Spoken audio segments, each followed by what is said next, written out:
Mari kita berdoa. Tuhan Yesus, terima kasih karena Engkau menyatakan kasih karunia-Mu melalui pengorbanan-Mu di atas kayu salib. Dan kami percaya Tuhan, kami dimampukan, kami ada di tempat ini pada saat ini untuk mendengarkan firman-Mu karena pengorbanan-Mu yang luar biasa. Kiranya Roh-Mu hadir di tengah-tengah kami sehingga kami menjadi anak-anak-Mu yang taat dan melakukan firman-Mu dengan baik, Tuhan ya Bapa. Jauhkan kami dari segala gangguan, segala eh, hal-hal yang tidak perlu dalam pikiran kami, dan hati kami selalu siap, Tuhan ya Bapa, bagaikan tanah yang subur. Dalam nama Tuhan Yesus kami berdoa. Amin. Baik, terima kasih Bapak Ibu sekalian. Suatu kehormatan bagi saya bisa hadir di tempat ini untuk sharing firman Tuhan. Perkenalkan, nama saya Sigit Prabowo. Saya mengambil S1 Teologi di Aesthetic Kingdom. Dan pada pagi hari ini saya ingin sharing firman Tuhan dengan judul Prahara dalam Gereja. Oke, sebelum kita mulai ke dalam pembacaan firman Tuhan, mari ada satu pertanyaan yang saya ingin ajukan kepada setiap daripada kita. Siapa di tempat ini yang tidak pernah berkonflik? Tentunya setiap kita pernah berkonflik ya, termasuk saya pasti pernah berkonflik. Dan saya percaya bahwa konflik adalah hal yang tidak dapat dihindari. Konflik adalah suatu bentuk interaksi sosial dan wajar terjadi. Konflik dapat terjadi dimanapun, baik di tempat kerja, keluarga, tempat kita menghabiskan hobi kita, bahkan gereja pun sebagai tempat perkumpulan orang percaya yang percaya kepada Kristus pun tidak luput daripada konflik. Oke, jadi konflik, ketika kita mengalami konflik, itu menyatakan bahwa kita masih hidup.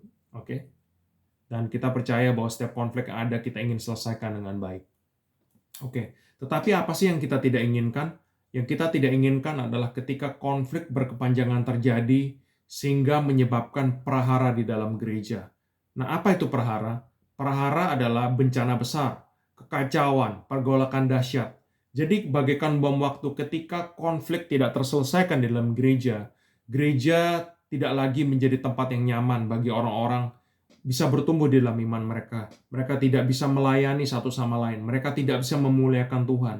Bahkan ketika gereja sudah berubah tujuannya, sudah tidak bisa mengatasi konflik dengan baik, gereja menjadi tempat sarang pertengkaran, tempat perebutan kekuasaan, dan tempat pencarian harta. Nah, mari sebelum kita mulai masuk ke dalam, lebih dalam lagi ke dalam firman Tuhan, saya akan bahas sedikit mengenai apa itu gereja. Nah, di dalam perjanjian lama, Tuhan memilih bangsa Israel sebagai bangsa pilihan untuk menyatakan kemuliaannya di muka bumi ini. Namun setelah kematian dan kebangkitan Yesus Kristus, Allah menyatakan kasih karunia-Nya melalui Kristus, dan Kristus sendiri menunjuk gerejanya sebagai representasi pelayanannya di dunia. Jadi gereja bukanlah suatu konsep yang dibikin oleh manusia, tetapi gereja adalah konsep dan rancangan atau blueprint daripada Kristus sendiri. Dapat kita baca dari Matius 16 ayat 18 bahwa gereja akan didirikan di atas batu karang yang teguh, yaitu Kristus sendiri. Nah, gereja dalam bahasa Yunani eklesia adalah merujuk kepada suatu terminologi politis yang merujuk kepada majelis rakyat atau dewan perwakilan yang membuat keputusan penting bagi kota atau negara. Nah, bagaimana konteks eklesia ini dapat diaplikasikan di dalam kerajaan Allah? Jadi eklesia adalah sekumpulan orang-orang percaya yang diberikan tugas dan amanat oleh Sang Raja, yaitu Yesus Kristus, untuk menjadi representasi kerajaannya, untuk menyatakan dampak atau pengaruhnya di suatu daerah. Nah, saya percaya bahwa saya, di mana saya ditempatkan, yaitu di gereja lokal saya, GB Rock Ministry, saya diberikan tugas dan teman-teman saya sebagai gereja untuk menyatakan kemuliaannya di Kota Mataram, Pulau Lombok, dan di Indonesia. Nah, tetapi sadar atau tidak sadar, kita sebagai manusia ataupun gereja, ketika kita masih hidup di dunia ini, kita pasti memiliki banyak hal-hal yang kita masih bergumul dengan dosa. Karena itu kita perlu dikalibrasi, kita perlu dikoreksi dan ditegur. Bukan karena Tuhan ingin menyalah-nyalahkan kita atau memojokkan kita, tetapi Tuhan mengasihi kita. Oke? Jadi mari kita sama-sama belajar kira-kira gereja apa saja, karakter-karakter gereja apa saja sih yang perlu diluruskan atau dikalibrasi. Yang pertama adalah Kita akan belajar dari Yakobus 4 ayat 1 sampai 10. Mari kita baca firman Tuhan yang bersama-sama. Dari manakah datangnya sengketa dan pertengkaran di antara kamu? Bukankah datangnya dari hawa nafsumu yang saling berjuang di dalam tubuhmu? Kamu mengingini sesuatu, tetapi kamu tidak memperolehnya.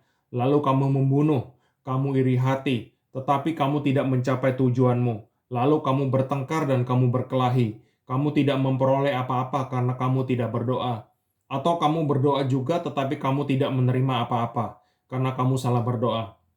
Sebab apa yang kamu minta itu hendak kamu habiskan untuk memuaskan hawa nafsumu. Hai kamu orang-orang yang tidak setia, tidakkah kamu tahu bahwa persahabatan dengan dunia adalah permusuhan dengan Allah? Jadi barang siapa hendak menjadi sahabat dunia ini, ia menjadikan dirinya musuh Allah.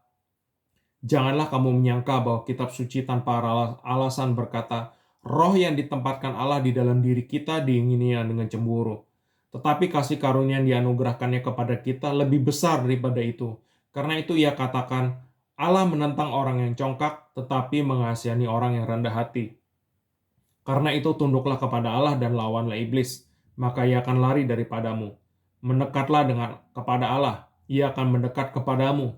Tahirkanlah tanganmu, hai orang-orang berdosa, dan sucikan hatimu, hai kamu yang mendua hati. Sadarilah kemalanganmu, berdukacitalah dan merataplah. Hendaklah tertawamu kamu ganti dengan ratap, dan sukacitamu dengan dukacita. Rendahkanlah dirimu di hadapan Tuhan, dan Ia akan meninggikan kamu. Oke, jadi karakter gereja pertama yang ingin dikoreksi oleh firman Tuhan pada pagi hari ini adalah gereja yang hedonis.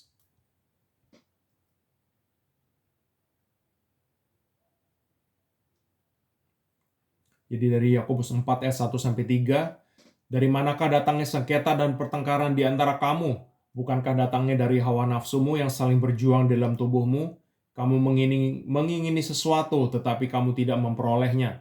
Lalu kamu membunuh. Kamu iri hati, tetapi kamu tidak mencapai tujuanmu. Lalu kamu bertengkar dan kamu berkelahi. Kamu tidak memperoleh apa-apa karena kamu tidak berdoa. Atau kamu berdoa juga, tetapi kamu tidak menerima apa-apa karena kamu salah berdoa. Sebab yang kamu minta itu kamu habiskan untuk memuaskan hawa nafsumu. Oke, jadi Rasul Yakobus ketika dia menulis surat ini, ia ingin menegur gereja 2000 tahun yang lalu bahwa gereja-gereja tersebut hidup tidak sesuai dengan etika kerajaan surga. Mereka disusupi oleh pola hidup dunia, disusupi oleh pikiran-pikiran iblis yang saling menghancurkan satu sama lain.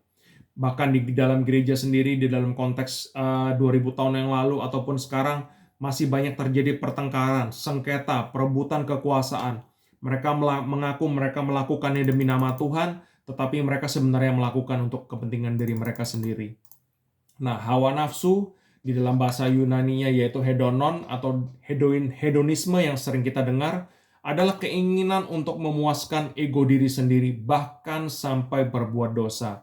Nah, di dalam teks sebelumnya yang telah kita baca bahwa kita bisa bertengkar, mencuri, bahkan sampai membunuh. Membunuh di sini mungkin tidak diartikan secara fisik, tetapi bisa saja seperti pembunuhan secara karakter, pembunuhan perasaan, bahkan pembunuhan jiwa orang lain secara mental demi memperebutkan kekuasaan atau materi. Kita beranggapan bahwa dengan menggunakan kekerasan atau cara-cara yang tidak baik dapat mencapai tujuan kita, yaitu memuaskan hawa nafsu kita. Bahkan ketika kita melakukan hal-hal tersebut, gereja bukan lagi menjadi tubuh Kristus di mana Yesus adalah kepalanya, tetapi gereja menjadi sebuah tempat kekuasaan, kerajaan kecil, atau perusahaan di mana orang-orang mencari hal-hal untuk memuaskan hawa nafsu mereka sendiri. Nah, ada satu ayat yang ingin saya bacakan yang saya percaya akan sangat memberkati setiap daripada kita, yaitu dari 2 Timotius 3 ayat 2-5, berbunyi firman Tuhan berkata seperti ini. Manusia akhir zaman, manusia akan mencintai dirinya sendiri dan menjadi hamba uang. Mereka akan membual dan menyombongkan diri. Mereka akan menjadi pemfitnah. Mereka akan berontak terhadap orang tua dan tidak tahu terima kasih, tidak mempedulikan agama, tidak tahu mengasihi, tidak mau berdamai, suka menjelekkan orang, tidak dapat mengekang diri, garang, tidak suka baik, suka mengkhianat, tidak berpikir panjang, belagak tahu, lebih menuruti hawa nafsu daripada menuruti Allah. Secara lahiriah mereka menjalankan ibadah mereka, tetapi pada hakikatnya mereka memungkiri kekuatannya. Jauhilah mereka itu. Nah, ketika kita bercermin kepada ayat yang baru saja kita baca, kira-kira itu terjadi nggak di gereja kita? Itu terjadi nggak di komunitas kita? Karena ketika sifat-sifat ini kita baca, sebenarnya hal-hal ini, sifat-sifat ini sangat real terjadi. Maka karena itu kita perlu dikoreksi, kita perlu bercermin. Apakah kita ini semakin serupa dengan Kristus atau kita semakin serupa dengan dunia? Kembali, saya bertanya, apakah konflik itu wajar terjadi dalam gereja? Menurut saya wajar-wajar saja. Tetapi ketika banyak kepribadian, banyak pribadi-pribadi yang mengutamakan dirinya sendiri dan sengaja berkonflik, itu adalah suatu hal yang menurut saya dosa. Itu adalah suatu hal yang sangat mencoreng nama Tuhan kita. Kita bukan lagi dikenal sebagai gereja yang menyatakan kemuliaan Tuhan di dunia ini, tetapi sebagai tempat di mana orang-orang berkumpul untuk bertikai, untuk memenangkan diri satu sama lain. Kita bukan lagi melayani satu sama lain, tetapi kita sungguh ingin menginjak satu sama lain. Ketika kita konflik berlarut-larut, kita menghancurkan satu sama lain. Ada satu quote yang saya ingin bacakan. Konflik paling berbahaya bukan terjadi dari luar diri, tetapi lahir dari dalam hati yang kacau. Nah, saya percaya bahwa sumber konflik yang paling utama adalah di dalam hati kita. Mari kita pada saat ini sama-sama koreksi ketika kita berkonflik dengan saudara-saudari kita, dengan keluarga kita. Apakah itu benar-benar dari tindakan yang mereka lakukan, atau itu sebenarnya adalah dari respon kita terhadap mereka? Mungkin bisa jadi keduanya, tetapi seringkali ini terjadi dari dalam diri hati kita yang tidak benar di hadapan Tuhan.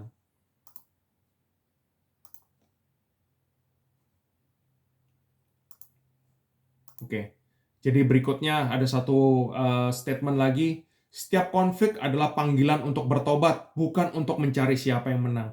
Nah, jadi ketika kita berkonflik dengan saudara-saudari kita tuh bukan mau cari pemenang. Seperti anak kecil, ketika mereka berkonflik, mereka menyalahkan satu sama lain siapa yang mau dibenarkan oleh orang tuanya. Tetapi ketika kita dewasa secara iman, ketika kita mengalami konflik di dalam tubuh Kristus, kita tuh harus bertobat. Kita harus bertobat di dalam diri kita sendiri, bukan untuk menyuruh orang lain yang bertobat, Bapak Ibu sekalian. Oke, next. Kemudian bagaimana ketika kita berdoa, ketika kita beribadah, ketika pelayanan? Apakah kita melakukannya untuk meninggikan diri kita sendiri? Apakah kita melakukan hal-hal tersebut untuk memaksa Tuhan untuk menuruti ego kita? Kita mengira bahwa dengan banyak beribadah, banyak berdoa, banyak beramal, banyak melakukan hal-hal baik, kita bisa meminta Tuhan memaklumkan hati kita yang tidak benar. Kita bisa meminta Tuhan untuk berpihak kepada kita ketika kita mengalami konflik. Sebenarnya tidak. Tuhan itu paling tidak suka dengan orang-orang yang memaksa dia dengan berdoa. Ketika doa-doa kita tidak dijawab, kita selalu menyalahkan Tuhan. Tuhan, kenapa Engkau tidak mendengarkan doaku? Kenapa Engkau tidak berpihak kepadaku? Tetapi mari pada saat ini kita sama-sama cek hati kita. Seperti yang tertulis di Amsal 4 ayat 23 bahwa mari kita sama-sama jaga hati kita dengan segala kewaspadaan, karena dari situlah terpancar kehidupan. Mari kita sama-sama cek dalam hidup kita. Apakah di dalam pelayanan kita, di dalam doa kita, dalam ibadah kita, apakah kita mengutamakan kehendak dan kepentingan kerajaannya, atau kita hanya berdoa, beribadah, dan melayani untuk memenuhi hawa nafsu kita, memenuhi ego kita agar kita disanjung oleh orang, agar kita dibilang, wah ini adalah orang hebat, wah ini adalah orang suci. Ketika kita memiliki pikiran-pikiran seperti itu, kita tuh tidak ada bedanya dengan orang-orang Farisi, Bapak Ibu sekalian. Ketika kita belajar dengan baik doa yang diajarkan oleh Tuhan Yesus sendiri, yaitu doa Bapa kami.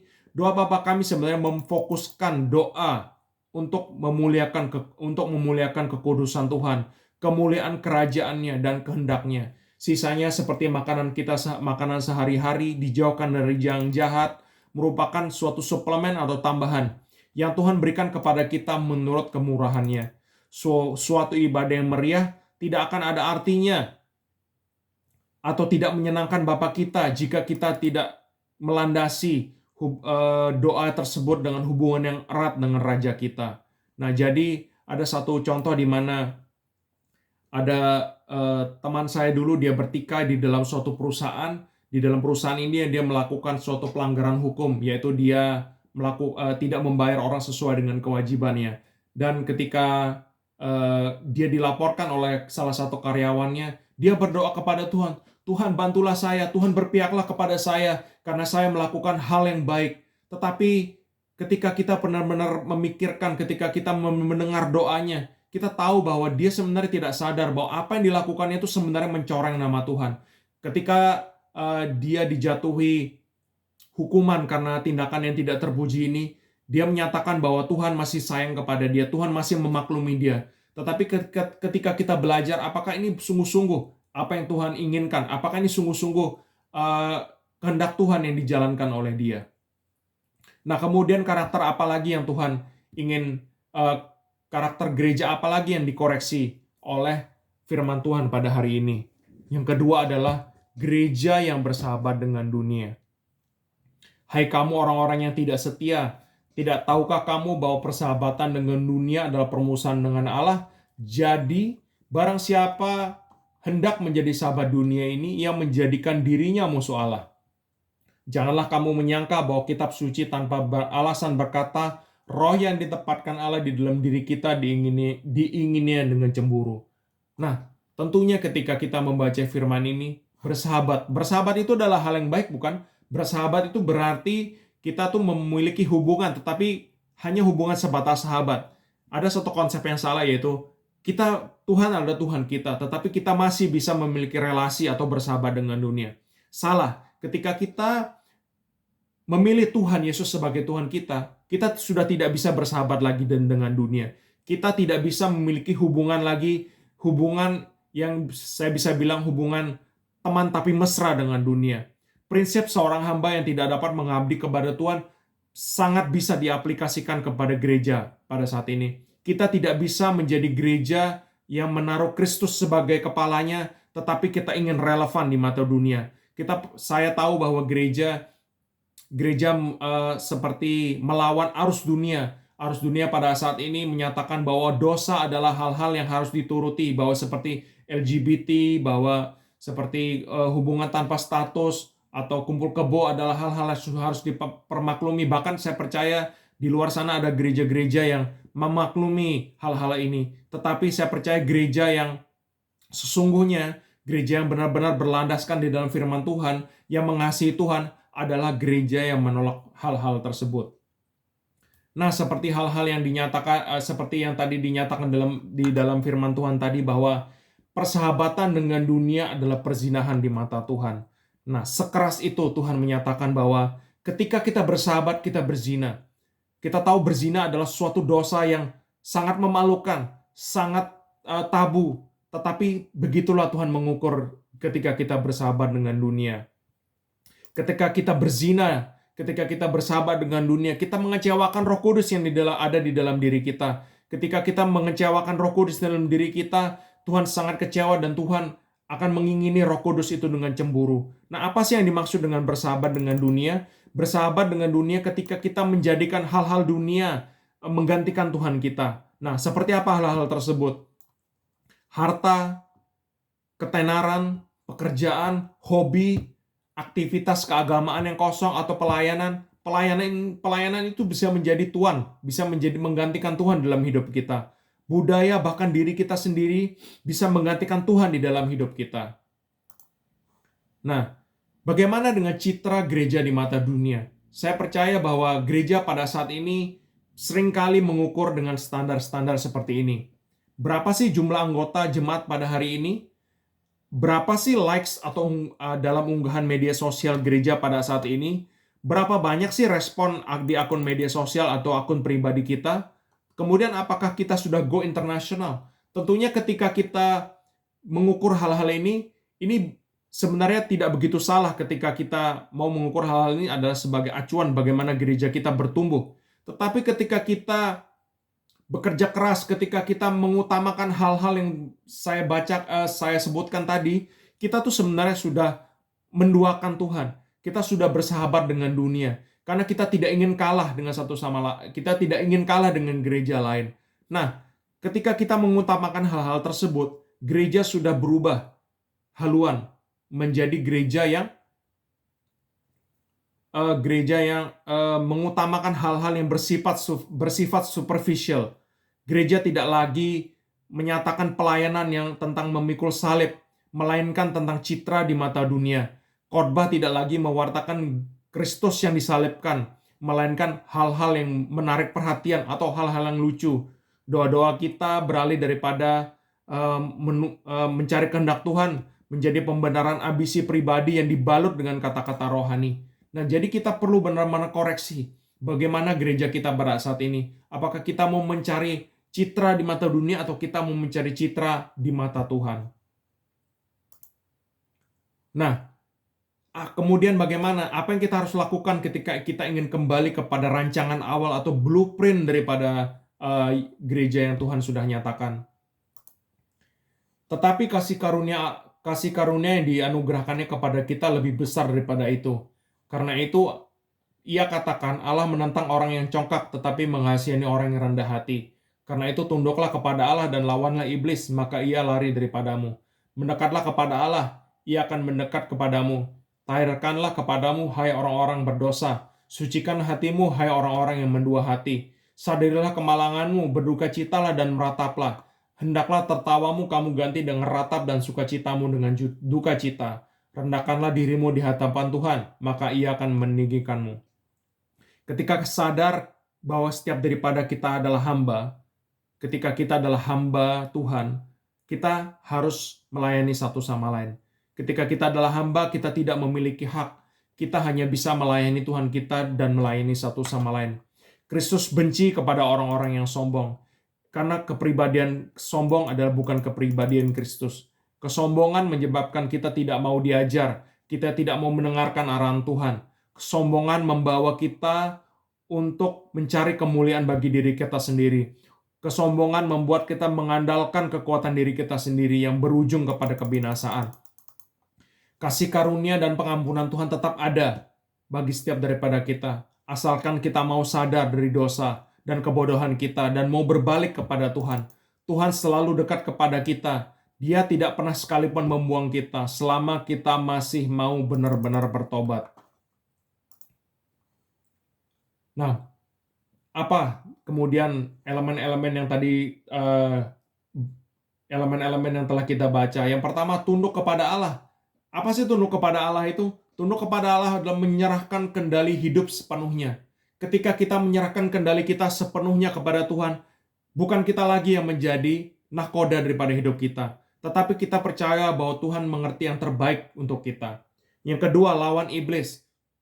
Lawan iblis artinya kita menolak dan godaan tipu daya dunia. Kita jangan mau dibawa oleh kebodohan-kebodohan yang dinyatakan oleh dunia. Seperti yang saya nyatakan tadi, kita tidak bisa menjadi sahabat dunia dan menjadikan Tuhan adalah Tuhan kita. Kemudian yang ketiga, mendekat kepada Allah. Bagaimana hubungan pribadi kita dengan Tuhan? Apakah kita hanya berdoa, beribadah, dan melayani untuk memuaskan diri kita sendiri? Apakah kita hanya mau menyenangkan orang lain? Itu semua adalah hal yang sensitif di mata Tuhan.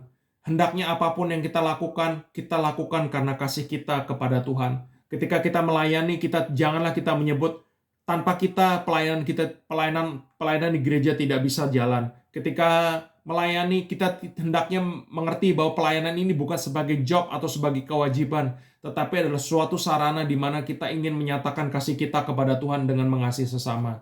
Kemudian berikutnya, tahirkan tanganmu, berhenti dari tindakan berdosa. Mungkin dosa-dosa di sini bukan seperti mencuri, membunuh, berselingkuh, tetapi tahukah ketika kita marah kepada orang lain, Tuhan Yesus sendiri berkata bahwa kita tuh seperti membunuh. Ketika kita mencela orang lain, ketika mengatakan hal-hal yang tidak baik kepada orang lain, tahukah kita itu juga melukai hati Tuhan kita? Berikutnya, sucikan hatimu, bereskan motivasi yang salah ketika kita beribadah, ketika kita berdoa. Apa sih motivasi kita? Apakah motivasi kita bergereja untuk memuliakan Tuhan, atau hanya untuk mencari kepuasan diri kita sendiri, atau hanya untuk memenuhi ego kita sendiri? Kemudian berikutnya, tangis dan duka cita atas dosa. Pertobatan yang sejati membawa pemulihan yang sejati. Bagaimana hati kita pada saat ini? Apakah kita memiliki banyak sekali hal-hal yang perlu kita bereskan? Mungkin kita perlu bertobat dengan benar-benar. Bukan hanya sekedar di mulut saja, tetapi bagaimana ketika kita merenungkan hati dan pikiran hati kita, apakah sudah benar di mata Tuhan?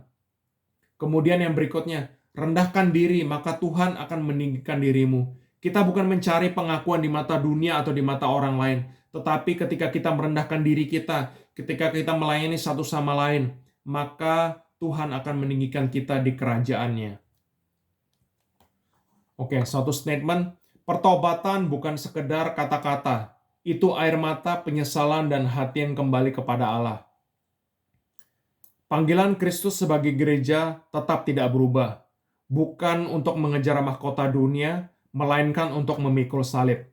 Setiap orang yang mau mengikut aku, ia harus menyangkal dirinya, memikul salibnya setiap hari dan mengikut aku. Itu bunyi dari Lukas 9 ayat 23. Hendaknya kita sebagai gereja kembali kepada blueprint atau yang Tuhan sudah rancangkan kepada gereja. Apa gunanya di dalam gereja ketika kita saling menjelek-jelekan satu sama lain, menyandung satu sama lain? Apakah kita sudah tahu bahwa apakah kita sudah lupa bahwa gereja adalah inisiatif dan rancangan Kristus sendiri? Gereja sudah diberikan mandat untuk memerintahkan Injil, untuk memuridkan dan mempersiapkan kedatangan Raja kita Yesus Kristus. Nah, ketika kita masih berkonflik, tidak bisa menyelesaikan konflik dengan baik, ketika kita tidak bisa merendahkan diri kita dengan satu sama lain, ketika kita tidak bisa merendahkan diri kita di hadapan Allah, bagaimana kita bisa mencapai tujuan ini, Bapak Ibu?